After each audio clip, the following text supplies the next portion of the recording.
Hoje já é o 6º domingo da Páscoa e desde a Vigília Pascal nós estamos fazendo essa experiência de aprofundar na nossa vida essa realidade de Jesus ressuscitado a nos dar uma vida nova.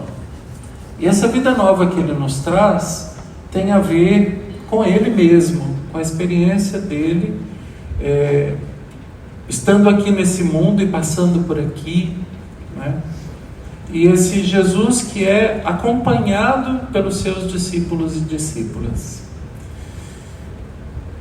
E no momento em que Jesus se despede deles, antes da cruz, Ele faz então uma grande oração. É a oração sacerdotal do Evangelho de João. Própria desse Evangelho, nós não vamos encontrar nada semelhante nos outros Evangelhos. E essa oração sacerdotal foi recortada e trazida aqui para nós hoje, por causa mesmo dessa experiência da ressurreição. Jesus se dirige ao Pai e o corpo todo de Jesus está voltado para o Pai de uma maneira muito bonita, né? Quando ele fala Pai, o Evangelho sublinha, ele volta o olhar para Deus, né? Para o céu, para o alto, Pai Santo, Pai Santo. E qual é o tema da oração de Jesus? O tema da oração dele é os discípulos. Os discípulos, então, é o foco dessa oração. Ele está rezando a sua oração sacerdotal pelos discípulos. E por que pelos discípulos? Jesus tem um imenso carinho pelos discípulos, enorme. É muito bonito a gente ver no Evangelho como ele é cuidadoso, paciente com os discípulos, né? Sobretudo com aqueles 3 mais próximos, né? Pedro, João, Tiago, que estão sempre com ele assim, nos momentos mais especiais, né? Em alguns momentos de cura, no Tabor, etc. Não se sabe bem porquê, tem várias teorias a respeito, mas uma delas é de que eles davam muito trabalho, né? Então Jesus mantinha eles perto deles, como um bom cuidador, né? E esses discípulos que são tão amados por Jesus, agora são tema da sua oração. E o que Jesus pede por eles? Ele pede, sobretudo, que os afaste do maligno, que os afaste do mal. É uma coisa muito forte, muito bonita na oração. E esse mesmo pedido que está aqui na oração sacerdotal está também numa outra oração de Jesus, aquela mesma que nós rezamos quando erguemos as mãos para dizer Pai Nosso, né? Então vejam aqui a semelhança, né? A invocação a Deus Pai é a mesma, né? E agora no final do Pai Nosso a gente pede, mas livrai-nos do mal, né? A igreja ampliou esse livrai-nos do mal, né? Com uma outra petição, que é aquele, a gente chama de embolismo, essa outra petição. Livrai-nos de todos os males, ó Pai, dai-nos hoje a vossa paz, ajudados pela vossa misericórdia, sejamos sempre livres do pecado e protegidos de todos os perigos, enquanto, vivendo a esperança, aguardamos a vinda do Cristo Salvador. Então, esse embolismo significa o recheio, foi enxertado aqui para ampliar o valor dessa última petição, mas livrai-nos do mal. E depois é que a gente termina o Pai Nosso dizendo, pois vosso é o reino, o poder e a glória para sempre. Ali termina o Pai Nosso de fato. E essa é a primeira versão do Pai Nosso, que aparece já num catecismo da igreja do século I, talvez dos anos 50, mais ou menos, há quem diga que um pouco antes até. Encontrado na Síria, chamado Didaquê. Lá se encontra essa fórmula completa, que o pessoal acha que é o Pai Nosso dos evangélicos, mas não é de toda a tradição cristã, inclusive a nossa.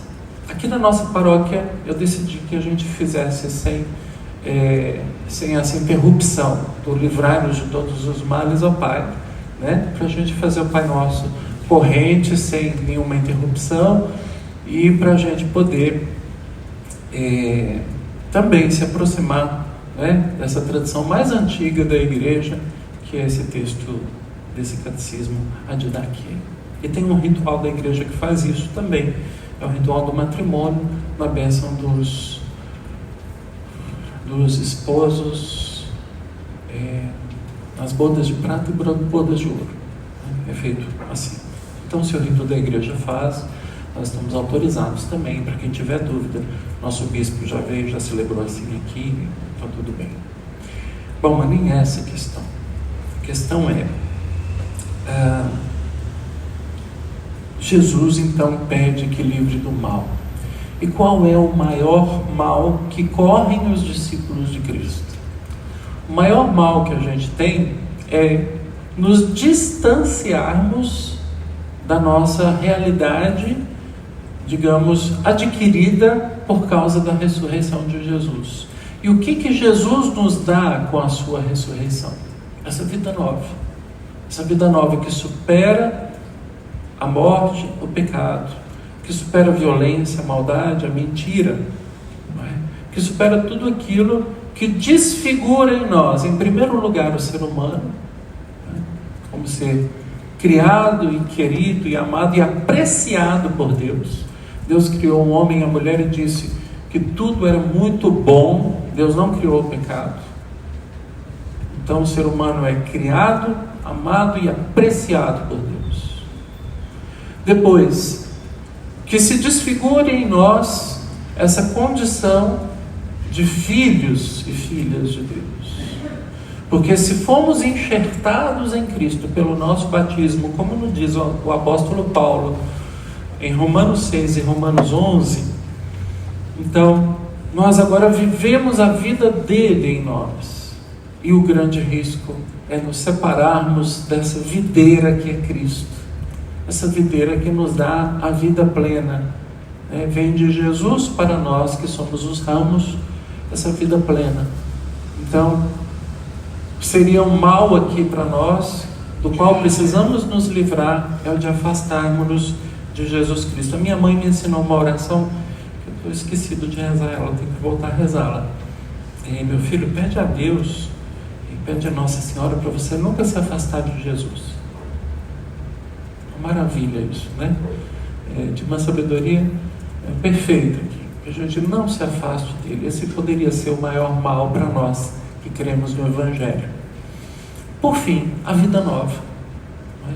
Afastar de Jesus pessoalmente, não viver a vida dele em nós, é deixar de viver a vida nova, é voltar para o velho Adão, né? É romper a nossa ligação com o tronco, a videira, e ser um ramo que não produz fruto e que vai ser queimado, né? Isto é, vai virar palha, vai virar coisa sem valor, vida sem importância, né? Para Deus e para os irmãos. Então, esse é o pior mal, e que os discípulos vão ser sempre acometidos desse mal, né? Quantas vezes nós somos tentados realmente a nos afastar, né? A gente tem uma concorrência, nossa fé tem uma concorrência muito grande. Não estou falando de outras religiões, não, porque eu acho que quem faz a experiência de ser católico, né, com todo respeito às outras experiências cristãs e religiosas, né, quem faz profundamente essa experiência não se afasta desse caminho, né? Mas mesmo assim a gente tem outras concorrências, né? E são tantas as outras concorrências que se põem no lugar dessa experiência nossa de fé, de vida comunitária, de vida cristã. Então, meus irmãos e irmãs, aqui nós temos algo muito bonito, mas a oração também vai dizer uma coisa muito bacana: consagra-os na verdade. A tua palavra é a verdade, e eu me consagro por eles. Então nós temos aqui uma única realidade, que é Cristo. Cristo é a palavra, Cristo é a verdade, e Ele se consagra por nós. Significa, Ele dedicou a sua vida por nós. E esse dedicar a vida por nós significa estar inteiramente voltado para isso.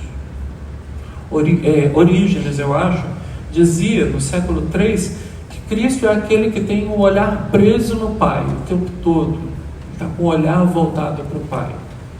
Mas eu vou me atrever a dizer, usando a frase de Orígenes, que Jesus está voltado para nós também de algum jeito, o tempo todo, porque essa é a missão que o Pai deu a Ele, de se voltar para nós.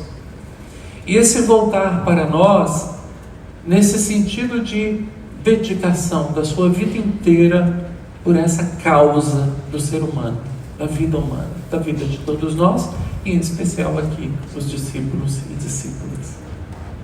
Então, eu não sei se eu estou conseguindo, mas eu queria dizer para vocês, com essa conversa toda, que essa oração está dizendo para nós o nosso valor diante de Deus.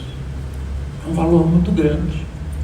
Não porque eu ou vocês tenhamos méritos, não os temos, mas porque o preço pago por isso foi alto.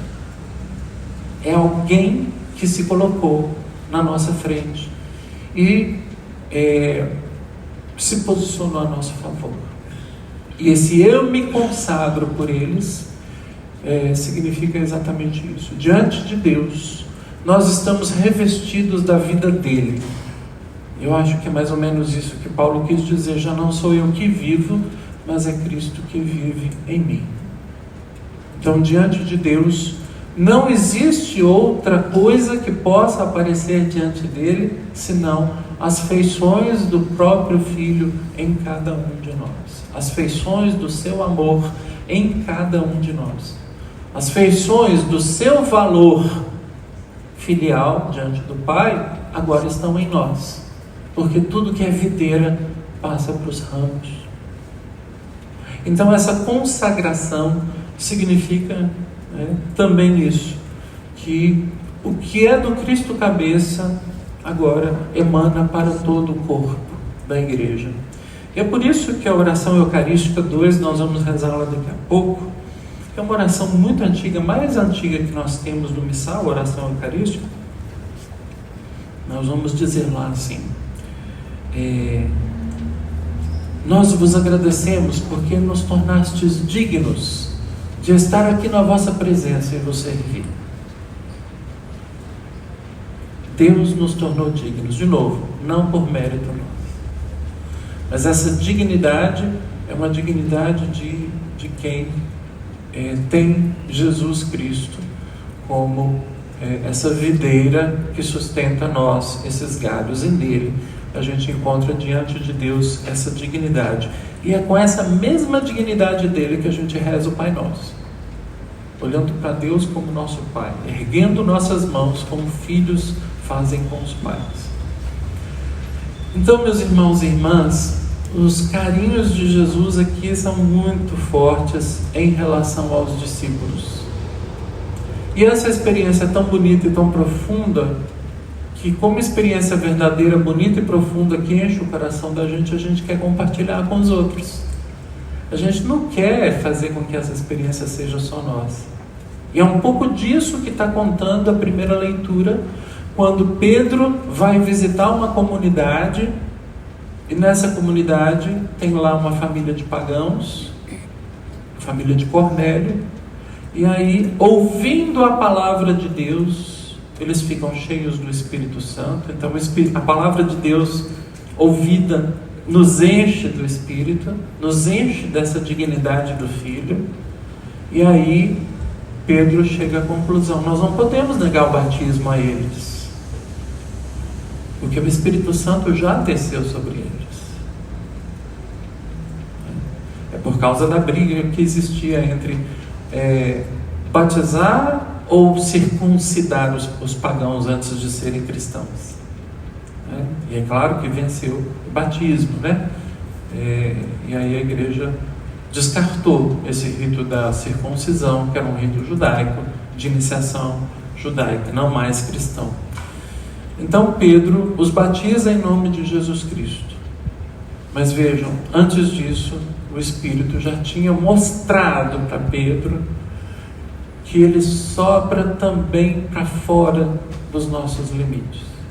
E indica para nós até onde esse amor de Deus chega e alcança, até onde esse amor de Deus vai.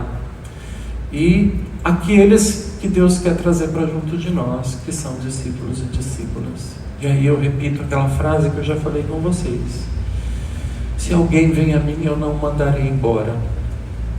Está no Evangelho de João, no capítulo 6. Se alguém vem a mim, eu não mandarei embora. Então aqueles que Deus escolheu, não fomos nós que escolhemos, eles precisam ser acolhidos, amados e integrados pela igreja, porque essa é a tarefa do Filho que agora passou para nós. Não é nossa tarefa mandar ninguém embora, mas acolher, receber, orientar, dar a essas pessoas aquilo que é de direito, né, que é essa dignidade. Essa dignidade dos filhos e filhas de Deus, essa dignidade dos discípulos e discípulas. Então, queridas irmãs e irmãos, hoje é o dia em que a gente escuta do próprio Jesus o seguinte: olha, eu sei o esforço que cada um de vocês fazem, quando lá no trabalho, na casa de vocês, quando na rua, nas compras, no supermercado, quando dentro do ônibus ou no carro, no trânsito, cada um de vocês tenta viver a minha palavra. Eu acho que hoje ele está dizendo isso para a gente. Em cada situação você tenta ser meu discípulo e discípula. Em cada situação, em cada desafio, você se esforça para isso. E hoje ele está dizendo para a gente: eu estou aqui com vocês. Eu estou aqui reunido com vocês e lá eu estou caminhando com vocês. Aqui eu me encontro, lá eu caminho com vocês. Vocês são meus discípulos amados, queridos. Pode continuar lutando, eu estou com vocês. Eu pedi ao Pai por vocês. Eu quero que vocês fiquem bem e que essa adesão a mim dá frutos. É boa, é importante. Então essa oração para o Pai é também para nós, para aquecer o coração da gente e para a gente olhar para si mesmo e dizer: vale a pena seguir Jesus, vale a pena nos aproximar dele. Ele é um mestre que cuida de nós e a gente quer fazer esse caminho cada vez mais intensamente, cada vez mais convicto de que estamos em boas mãos, né? E que o nosso valor diante de Deus está na pessoa do seu Filho Jesus, que se consagrou por nós. Amém. Ressuscitei, Senhor, contigo estou, Senhor, teu grande amor, Senhor, de mim se recordou, tua mão se levou.